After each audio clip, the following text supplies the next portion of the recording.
5 techniques subtiles pour faire accepter ses idées. Lily attaque vos bookmakers et ils vous dépouillent. Vos hommes ne peuvent rien contre eux. Vous avez besoin d'aide. Eh bien, peut-être devrions-nous écouter ce que M. Shelby a à nous dire avant de prendre une décision. Parfois, le problème, ce n'est pas le manque d'idées. On a des bonnes idées, on a des bonnes propositions. Mais le véritable problème, c'est de les faire accepter. Comment convaincre les autres pour accepter ce qui vient de nous? C'est pourquoi aujourd'hui, j'ai décidé de parler des 5 techniques subtiles mais très efficaces qui vous aideront à faire accepter n'importe quelle idée par n'importe quelle personne ou même par n'importe quelle organisation. Mais avant de commencer, je vais d'abord me présenter à vous. Je suis Sangara Mbalele, pour ceux qui ne me connaissent pas. Je suis un écrivain et auteur de 2 livres.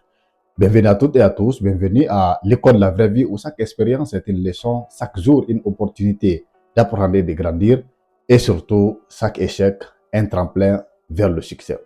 Encore une fois de plus, bienvenue à toutes et à tous. Et aujourd'hui, nous allons parler d'un sujet très important. Parfois, vous savez, nous avons des bonnes idées, nous avons des grandes propositions, nous avons des très belles idées. Mais le problème, on a du mal à convaincre les autres. On a du mal à se faire accepter. On a du mal à faire accepter nos propositions. Même les plus belles idées peuvent être rejetées si elles sont mal proposées. C'est pourquoi il faut des techniques, il faut des méthodes. Et dans cette vidéo, je vais vous apprendre 5 techniques subtiles. L'autre ne va même pas vous voir venir, mais qui marchent à coup sûr. C'est parti. La première technique, c'est de faire croire que l'idée vient de l'autre. Oui, lorsque vous proposez des idées, parfois l'affirmation peut créer de la résistance parce que les autres n'aiment pas que tu te sentes supérieur. Lorsque vous proposez des idées en affirmant directement, surtout avec un certain ton, les autres vont penser que non, vous voulez leur imposer vos idées. Vous pensez que c'est vous qui avez des meilleures idées.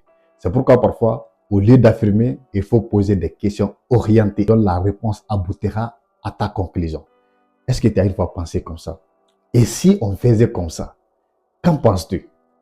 Je ne sais pas si vous comprenez un peu. Tu dis déjà ce que tu veux, mais de manière interrogative. Et si on faisait ça comme ça? Tu as une fois pensé que c'est là comme ça? Qu'est-ce que tu en penses? Tu vois, tu le laisses le choix. Ouais, un peu. Donc, lorsque tu poses une question, orientée bien sûr, il faut te rassurer que la réponse à la question aboutira à 100% à ce que toi tu veux, à ta conclusion. En ce moment-là, la personne va penser que non, l'idée vient d'elle. La proposition vient d'elle. Mais en réalité, c'est toi qui as orienté, c'est toi qui as tiré les ficelles sans que l'autre ne s'en rende compte. Donc la meilleure solution, c'est de faire croire aux autres que l'idée vient d'elle en posant des questions orientées. Lorsque l'autre lui-même pense que la solution vient de lui, il l'accepte à volonté et le défend. Il est prêt à passer par tous les moyens pour le défendre. Mais ça trouverait que ça ne vient pas de lui, ça vient de toi. Mais il ne va jamais se rendre compte. C'est une méthode qui marche à 100%. Posez des questions orientées et laissez les autres répondre, dont la réponse sera toi ce que tu pensais. Deuxième technique, c'est introduire vos idées de manière progressive. Lorsque vous avez une bonne idée, il ne faut pas venir directement proposer l'idée à général. Il faut appliquer la règle des 3 oui. Lorsque tu arrives à obtenir oui de quelqu'un, lorsque tu arrives à obtenir 3 oui d'une personne, la probabilité est très élevée que la personne accepte la 4e proposition. Je vous donne un exemple très simple.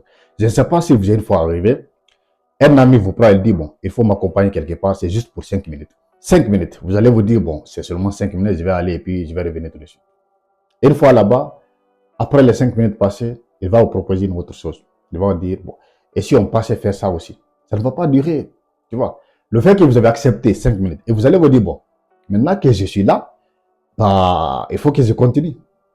Vous finissez l'autre là encore, la deuxième chose, il va vous dire encore, est-ce que tu peux l'accompagner au marché? Je ne sais pas si, peut-être que je suis sûr que ça vient une fois arriver. Donc, il a commencé par 5 minutes. 5 minutes, vous l'avez accepté parce que 5 minutes pour vous, ce n'est pas trop. Après, il vous a proposé quelque chose qui est un peu difficile. Vous l'avez accepté. Et après, il vous a proposé d'aller quelque part. Après, vous avez dit de faire quelque chose. Dans la même journée, il peut vous demander 5 choses et vous allez l'accepter. Pourquoi? Parce que vous avez déjà dit oui une fois, 2 fois. Les autres, vous allez l'accepter à volonté. Je suis sûr que ça vous est une fois arrivé. Soit on vous a fait ça ou bien vous-même, vous l'avez appliqué. La règle des 3 oui. Si tu arrives à obtenir oui 3 fois, de manière successive, même 2 fois, la probabilité est très élevée que ta proposition. Donc, garde ta proposition d'abord derrière 3 petites propositions sur lesquelles vous pourrez être d'accord. Il faut commencer par les sujets sur lesquels vous êtes d'accord avec cette personne-là. Donc, vous êtes sûr qu'elle va accepter à volonté. Rappelez-vous, si cet ami vous disait que non, il faut l'accompagner au marché, ou bien il faut aller l'aider à faire soulever ces charges-là, vous n'allez pas accepter parce que vous allez dire non, c'est trop dur, c'est trop difficile. Mais il commence par 5 minutes.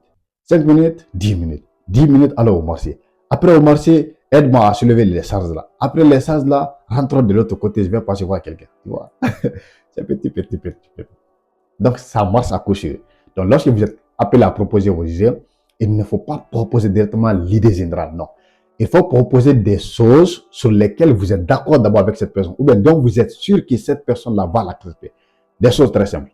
Une fois qu'elle arrive à accepter, une fois, deux fois, trois fois, maintenant vous pouvez proposer votre idée générale, la vraie idée. Il faut la garder d'abord en dernière position. Comme ça, là, vous pouvez être rassuré, je vous rassure que la personne va accepter. Parce que c'est psychologique en fait. Lorsque tu acceptes une fois, deux fois, trois fois, tu vas dire pourquoi ne pas accepter la quatrième. Je suis déjà dedans, donc il faut continuer, il faut l'assumer. Si vous faites pas à pas, vous obtenez 3 oui.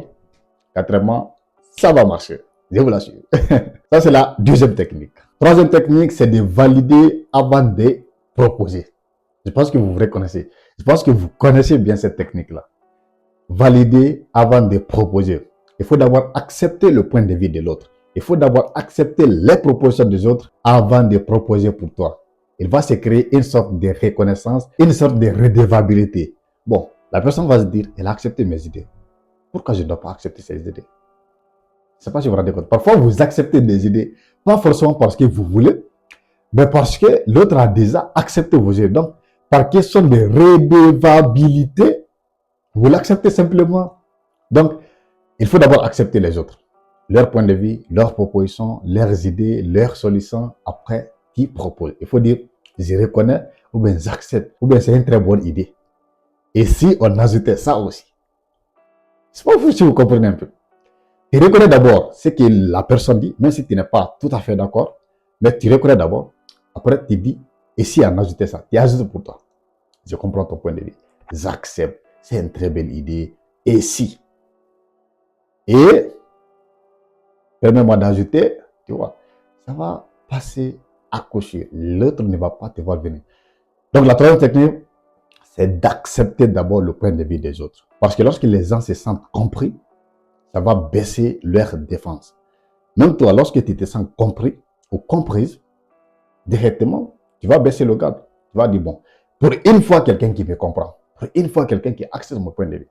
Donc, à volonté, pour être redevable, tu vas l'accepter très simplement. C'est plus simple que ça. Quatrième technique, c'est d'utiliser les exemples et les anecdotes. Oui, c'est quelque chose aussi qui manipule psychologiquement un peu. Quand je dis manipuler, il ne faut pas comprendre dans ce sens-là. Voilà. Il influence un peu. Okay? Au lieu de venir proposer directement une idée, il faut raconter des histoires de tes idées, des histoires similaires à tes idées là qui ont marché dans le passé. Je ne sais pas si vous comprenez un peu. Ou bien vous proposez des anecdotes personnelles, ou bien des anecdotes des grandes personnalités. Tu dis, lorsque Martin Luther King a fait ça, ça a marché. Lorsque Barack Obama a fait ça, ça a marché. Lorsque Thomas Sankara a fait ça, ça a marché. C'est cette méthode que j'ai utilisée l'année passée avec mes amis, ça a marché à coup sûr. Je ne sais pas si vous comprenez un peu. Donc, au lieu de proposer directement tes idées, toi, tu passes par les anecdotes personnelles, ou bien des anecdotes, des histoires des grandes personnalités. L'autre va dire, si ça a marché, cela veut dire que ça va marcher ici encore. L'autre va se dire, bon, si ça a marché avec Luther King, si ça a marché avec toi dans le passé, cela veut dire que c'est une bonne idée, ça va marcher encore. C'est comme ça que l'être humain est. Donc, au lieu de proposer directement, il faut passer par des histoires, par des anecdotes personnelles, par des expériences. Ça marchera. Ça, c'est la quatrième technique. La cinquième technique, parler au bénéfice des autres et non du tien. Alors, que voulez-vous? Dites-moi. Je devrais prendre tes vivres et te laisser ici. Hein? Que ferais-tu alors? Je mourrais de faim, probablement. Tu ne me crois pas capable de le faire, n'est-ce pas? Que veux-tu, Braun? De l'or? Des femmes? De l'or et des femmes? Reste avec moi et tu auras tout cela. Mais tant que je reste en vie et pas une minute de plus. Oui, lorsque tu proposes une idée, il faut montrer à l'autre ce que lui va gagner. Lorsque les êtres humains se rendent compte de ce qu'ils vont gagner, lorsque l'être humain voit qu'il a quelque chose à gagner dans cette histoire-là, il va accepter à volonté. Que veux-tu, Braun? De l'or, des femmes, de l'or et des femmes. Reste avec moi et tu auras tout cela. Mais tant que je reste en vie et pas une minute de plus. Donc, il faut mettre en avant ce que les autres vont gagner et non ce que toi tu vas gagner. Tu sais que lorsque ça marche, tu vas en bénéficier. Mais tu ne vas pas mettre ça en avant. Sinon, les autres vont refuser. Sinon, les autres vont rejeter ta proposition. C'est pourquoi il faut d'abord commencer par ce que eux ils vont gagner. Parce que lorsque tu commences par ce que toi tu vas gagner, qu'est-ce qui va se passer? On va te voir comme quelqu'un qui est selfiste, quelqu'un qui ne pense qu'à soi, quelqu'un qui est égoïste. Mais lorsque tu commences par leur bénéfice à eux, ils vont dire, ah, lui là, c'est une bonne personne. Il pense d'abord aux autres avant de penser à lui-même. Il pense d'abord aux intérêts des autres avant ses propres intérêts. Il met les autres en avant lui-même. Donc, il cherche d'abord à servir les autres avant de les servir.